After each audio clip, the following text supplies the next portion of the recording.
Film की शुरुआत होती है क्रिस से, जो अपनी पत्नी एलेक्जेंड्रा और बच्चों के साथ रहता है। लेकिन ये लोग एक बड़े और सुंदर घर में रहते हैं, जिन्हें उन्होंने कुछ महीने पहले ही लोन पर खरीदा है। हमें दिखाया जाता है कि क्रिस कुछ दवाएं लेता है, लेकिन वे किस लिए हैं यह स्पष्ट नहीं है। एक रात किचन से शोर सुनकर क्रिस वहां जाता है और उसे एक वहां अज्ञात महिला दिखाई देती है। पहले तो क्रिस उसकी मदद करना चाहता है, लेकिन जैसे ही वह महिला पीछे मुड़ती है, क्रिस के चेहरे के हाव भाव बदल जाते हैं। ऐसा लगता है कि जैसे वह उसे जानता हो। तभी सीन कट होता है और हमें दिखाया जाता है कि शोर की वजह से अलेक्जेंड्रा की भी नींद खुल गई है। जब अलेक्जेंड्रा किचन में पहुंचती है तो वह महिला फर्श पर बेहोश पड़ी थी और पास ही में एक चाकू था और क्रिस वहां हैरान खड़ा था।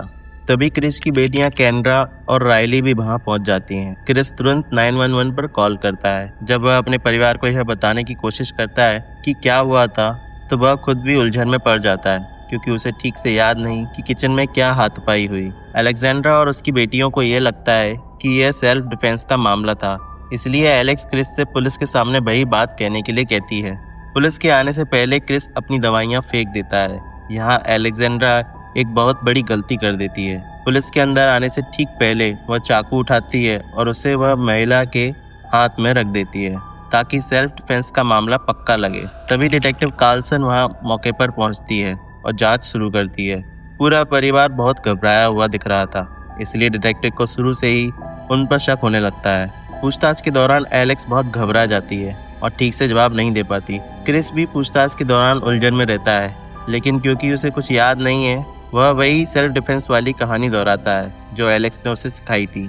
जब राइली से पूछताछ की गई तो उसने डिटेक्टिव को बताया कि उसके पिता बियर पी रहे थे और शराब पीने के बाद वह अक्सर अपना आपा खो देते हैं। डिटेक्टिव को क्रिस की वर्क बेंच पर बिल्कुल वैसा ही एक और चाकू मिलता है, जिससे उसका संदेह यकीन में बदल जाता है कि चाकू को वहां पर जानबूझकर रखा गया था। काफी जांच के बाद जब कोई ठोस सबूत नहीं मिलता और वह अज्ञात महिला भी होश में आ जाती है, तो डिटेक्टिव एक पल के लिए सबको निर्दोष मान लेती है। हालांकि वह क्रिस को बताती है कि वह ड्रग्स लेता है और जब वह उस पर शराब पीता है तो वह सब कुछ भूल जाता है। इसी कारण उसे किचन की पूरी घटना याद नहीं थी। तभी डिटेक्टिव को एक फोन कॉल आता है और यह पता चलता है कि वह अज्ञात महिला, जिसका नाम मैरी है, उससे पूछताछ में यह सामने आया है कि उसके पास कोई चाकू नहीं था।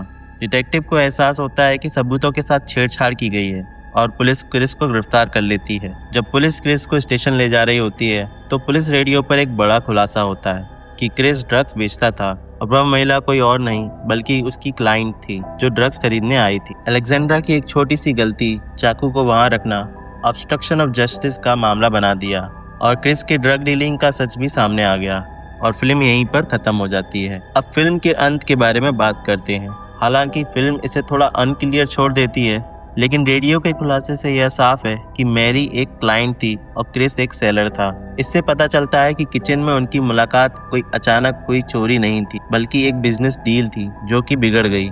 क्रिस अज्ञात दवाओं को शराब के साथ मिला रहा था, जिसकी वजह से शायद उसे ब्लैकआउट हो गया था या फिर अचानक से गुस्सा आ गया था। यही कारण है कि उसे वो लेडी याद है, लेकिन क्या हाथापाई हुई वो याद नहीं। जब क्रिस पहली बार मैरी को देखता है तो उसके भाव तुरंत बदल जाते हैं। यह स्पष्ट है कि वह उसे पहचानता है। मेरी थ्योरी कहती है कि मैरी उसकी क्लाइंट थी और उनके बीच पहले से ही ड्रग्स के लेन देन को लेकर संबंध था। शायद पैसों या माल को लेकर कोई विवाद हुआ और नशे की हालत में क्रिस ने अपना आपा खो दिया।